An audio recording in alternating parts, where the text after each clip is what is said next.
Hello and welcome to Enquire to Choir. My name is Eva and I'm here to help you, fellow choir people. In today's video, we're talking about children's choirs. For a while, I have been getting a question if I will ever do this video, and I wanted to take my time to gather my thoughts and to gather the courage to stand by all of my opinions that I'm expressing here, because in fact, I have been working with a children's choir for a really long time, and I myself had been in a children's choir as a child from 3 years old to 15 years old. So I am the person who has something to say when it comes to this topic, and that is the reason this took a while. I am very sensitive about children and working with children and music education when it comes to children because I myself didn't have a very great experience. And throughout my career and all of the things I say here on the channel, and every time I get a question about how did you think of that when it comes to the singer's perspective, everything comes from a place I've been there as a singer.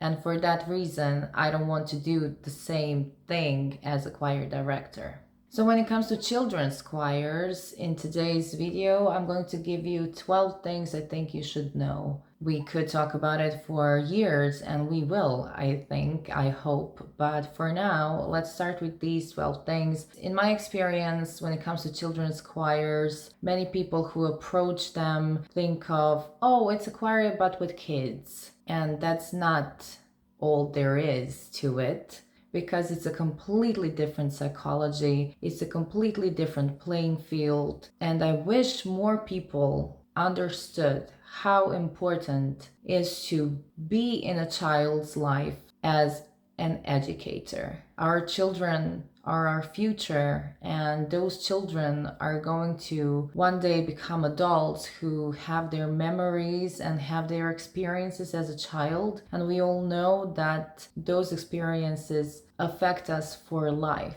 And that's the same when it comes to music, when it comes to choirs, when it comes to being in a group that sings, because music is something they already know. Children know music, they have it in their lives, and you as a choir director approaching a children's choir have a bigger responsibility because you're working with a media they already know. So without me going on a further rant, let's just start with the video. But the main point of this whole video is working with kids, especially when it comes to music, should be taken more seriously, with more thought, with more care, with more respect. So let's start. The first thing I will say is, if you didn't have any kind of child development course in any of your education subjects, if you haven't even been introduced to psychology, child development psychology, this is the time to get yourself familiar with it. I would advise you to take a course to get the certificate. But in any case, I would strongly advise you and recommend to you that you get yourself familiar with child development psychology. To give you an example, we all think little kids are very honest. They are very honest because they haven't yet learned how to lie. And lying, for example, is a more complex action than telling the truth.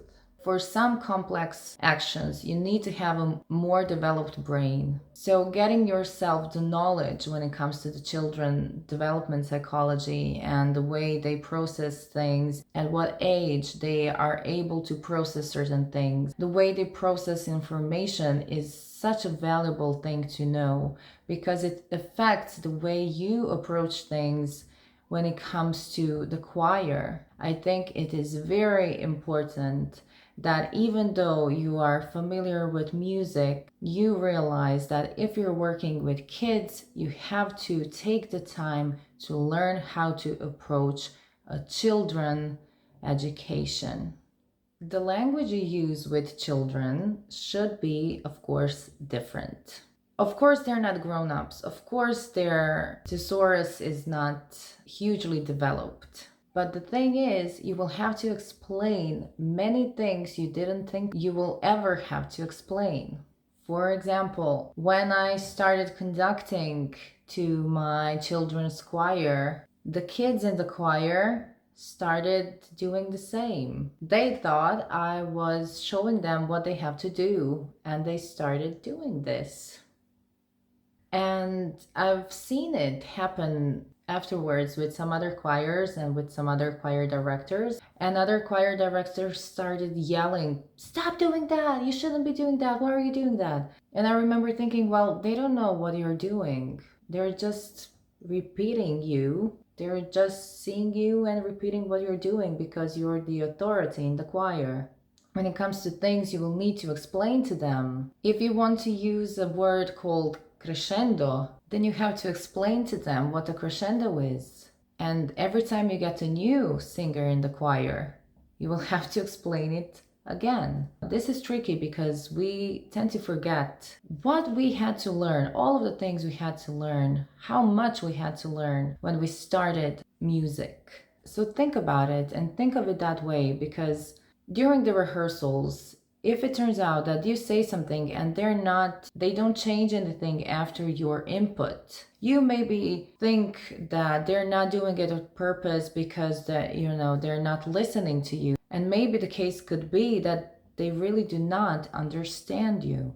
So if you give an input and it didn't work, and you repeat the input and it didn't work, try using different wordings, different language, different idioms for them to understand, and see if anything changes. That takes us to number 3. The complexity of the information and the input you give to your choir should be dosed. Listen, I think that kids know everything. They can learn anything. It's just about approaching them at the right stage of their brain development and expressing the input in correct and effective wording for them. But the complexity of information that you're giving them should be dosed, because many things we do when it comes to singing in a choir are taken as a very simple actions, and they are really not. Because when you sing in a choir, you have to sing correctly, you have to listen to everyone around you, and you have to balance that act while watching your conductor, director. Just singing the note you want to sing is a complex action. So the way I approach my children's choir is to teach them a lot, but it's about giving them a smaller bit of information, which I repeat and I work on until I figure out they have taken it in, they understand it, and I aim for, when I give an input, they react to it immediately. That for me is learned information. And when I figure out that the input is understood and they are able to do it, then I add an information more. Dosing the information is a very detailed process. The amount of information shouldn't be too big. For example, a crescendo. I don't do crescendo and decrescendo at the same time. Let's just learn the crescendo. And for 2 weeks, we are working what a crescendo is. It maybe looks like it's a never-ending process, and it is. But this way, I build it better, and I make sure that I don't have to repeat any learnings from before in most cases, because my choir has the language and the knowledge they already really know, so I can always build on it. The whole music concepts are not very simple. It seems simple because music is around us and they know music, and it seems simple to you as the director because you're so familiar with it. But to a person who hasn't had the years to learn it yet, it's a bigger issue, and you have to respect it and not get frustrated. Connected with that, it's about teaching them and not making them repeat you all the time. For example, ritenuto, slowing down in a composition. How do you teach your choir how to do a ritenuto? Do you sing the ritenuto, make them repeat it the same way? Or do they sing, and you try to conduct the ritenuto and make them learn how to slow down following your input. Well, both methods are done, but I'm really struggling with the first because the problem with you singing a ritenuto and then just repeating it all of the time without ever explaining it is they're just repeating you. They're not learning it. And the next time you will say, do a ritenuto, they will not be able to do it because you will need to sing it for them, and then they will know how to do it because they will repeat it, but they will not understand the concept. And there is a concept. There is a concept to be learned when it comes to the ritenuto. You need to slow down. And for a child to slow down, it takes a while to understand what that actually means. Because slowing down means actually organizing your time. It's an organization of time, so it's a complex action. And I'm really about teaching them how to do stuff. I want them to be capable of repeating the actions in different songs and not just repeating the ritenuto I sang for them, because singing for them and making them repeat it the way I interpret it, that's my interpretation, that is not theirs. If I want to teach them the interpretation of a song, it shouldn't be done by me giving my interpretation and them just repeating it. And while we're talking about interpretation, that is the most difficult thing for a children choir to have. Children lack the experience, they lack the years, so you can't expect them to have a very big emotional response to something that you think they should have. But they should be taught things. Being able to repeat something the way you sung it is not knowledge, it's just repeating. It's a short-term memory. This is a fun one. When you give an input to your choir, they will take it literally. So when you say louder, they will go loud. If you say quiet, they will start to whisper.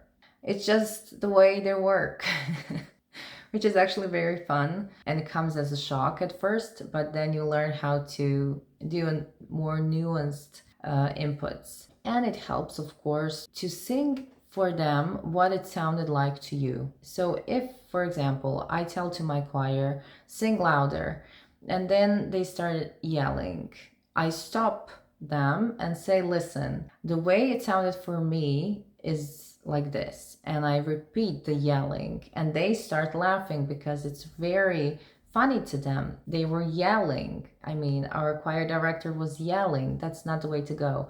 And then I asked them, is the yelling okay? And they go, no. And we go, well, how do you want to sing? And then they go, well, you said louder. And I say, well, we don't have to go as loud. We don't have to start yelling, but we could sing louder. And then we work on that. So it's a combination of me giving the input, me showing them what their singing was like, and talking about that, and talking about the interpretation they gave, and then coming to a more nuanced place. When it comes to choir things, when it comes to the singing, vocal technique can surprise you. I am a big proponent of teaching kids the correct vocal technique. The most common thing I have always seen when it comes to children is I give them an input, take a really big breath, and they do this. Which takes me back to that. You give them an input and they take it literally. So maybe if you give them an input, they do the opposite thing because they're already doing the correct thing. They're breathing with their bellies. So the input, take a big breath, is not the correct one. But when it comes to explaining the correct vocal technique, there are ways to do it. You just have to use a metaphor. You can tell them when we go to the doctor and our doctor says, say ah. What do? We do ah, and then we have the correct positioning, okay? So they don't have to be aware necessarily that that is the position of the mouth to be singing ah, but they're doing it correctly, so it works. So it's a combination of giving them the input that works for them using metaphors, using the things they know. When it comes to the range, it is similar to a female chorus, but of course, it's a very different sound, a very different timbre. They don't have the power, they lack the harmonics because it's not as developed still. And of course, there is the fact of life that every voice while growing up goes through some kind of a mutation. So the voice changes, and that's something you have to live with. But that's the circle of life, you know. Kids are kids. They're not forever kids. And you work with them and you aim for the best and you try to give them the best knowledge, the best base for them to be happy. For me, the first thing I want them is to be happy while they're singing, especially in a choir. I want them to feel safe and wanted and loved. And then they develop better as a grown-up because they already felt like a valuable member of a society. When it comes to using the scores, so in many cases, a children's choir sings everything by heart. There is a whole process how to learn this, but I will tell you that they memorize better if they understand the lyrics. And I would strongly recommend that you use your time for them to understand what they are singing about. For two reasons: they memorize better, it works better for you. But the second reason, which is more important, is they start interpreting things better. They recognize things in the music. They're aware what they're listening to. So if you're aware of what you're singing and what the thought process in the song is, that develops you as a human because you think about the things around you. If you listen to a song and you listen to the lyrics and you listen to the mood of the song and you learn how to process the combination, the chances that as a grown-up you're better equipped to process difficult emotional situations is higher. If the song is about an umbrella, you ask them, what kind of an umbrella is that? What color is it? If you give them a picture in their minds, they will always remember the lyrics because they know how the story goes in the song and they will memorize quicker and better. Also, dancing helps, choreography helps. If they have to learn that there is a sun and the land, this for the sun and this for the land, it makes them learn it better. This also works for a higher note, a lower note. Colors, choreography, dancing, walking, sound playing, sound imagining, pictures, movies, cartoons, all of that helps for them to memorize the song better. Leading to making things into a game is not a sign of you being less professional. Listen, we as musicians, especially choir directors and conductors, we think often that we have to be very professional. And if we are not very professional, then we're not doing it right. And when it comes to children's choir, if you approach a children's choir as a complete professional, which, to be honest, being a complete professional when it comes to music often has a lot of conventions, you know. There are things to follow, things you need to be wearing, things you need to do when you come to the stage, etc. So approaching a children's choir in that way is just a complete nonsense. So I'm giving you a permission here. Here is your permission slip to turn things into a game. Game and playing a game is a complex process. It's a very important part in a child's development. It's the way they learn how to approach the world, the way they learn how to develop skills. It's the way they learn how to communicate. So if you want to explain complex things to them, you find a game. It's not a sign of you being a less professional musician. You're working with kids. And approaching it like a game is not a sign of you not being a professional. It's a sign of being a very big professional children educator, because we as the choir directors of a children's choir are child educators. I told you that this is going to be a difficult topic for me because I work with kids a lot. I'm surrounded by other children choirs, and I'm very angry when I see unhappy kids who are afraid of getting to the choir rehearsal, who see it as a painful thing, who are afraid to sing, because all of those feelings, if you connect negative feelings towards music, that will follow you throughout your life. Okay, but when it comes to the repertoire, there are many classical composers who wrote amazing children's scores. I would recommend you looking into older education books and older music education books, because nowadays there are many things on the internet, but children's music books for the subject music in school have many songs for kids, and somebody already curated them for you. Going to the library and trying to find something like this could be very useful. Cartoons, movies, songs they know. Don't shy away from the songs they already know. They will be so happy and proud if they're able to sing a song that the rest of their friends group know. And if they invite their friends to the choir concert, their friends hear that they were singing a song they heard on the TV, that's magic. That's like magic. If they hear live performance, the thing they're hearing on TV, on YouTube, that's a crucial moment in their life. So don't shy away from it. Keep an open mind. You can find really lovely classical pieces when it comes to the children's repertoire, but try to stay modern as well. If you have ever worked with kids, you will know their parents are the most difficult thing about them.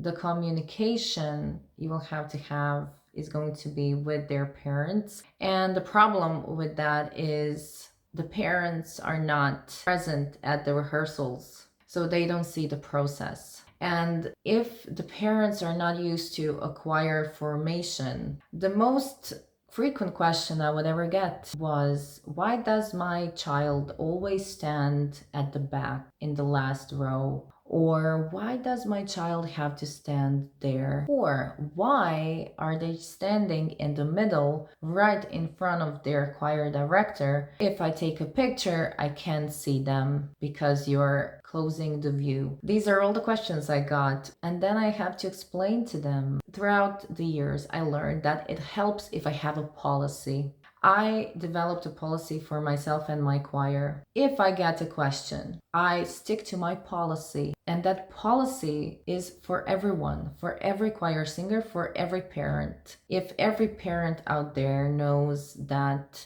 you have a certain policy and that's the way things work, then they will say to incoming parents for potential new singers, and you will get the people, you will attract the people you want to attract. That's the way it works, you know. The communication about kids is with the parents, and parents are grown-ups who love their kids, who protect them, who want the best for them, but who are not present at the rehearsal.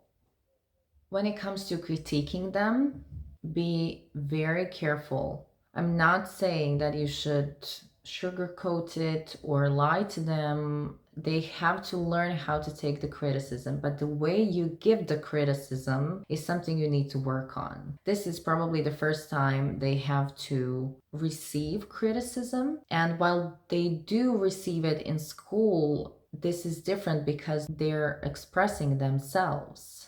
And if they're in a choir, they want to be a valuable member of the choir. They want to be appreciated by their peers. They want to be respected. And if you say that they're not doing something right, they need to learn how to take it without their confidence plummeting. So be very careful because they connect their singing to their self-worth because they're expressing themselves. Be very careful about that.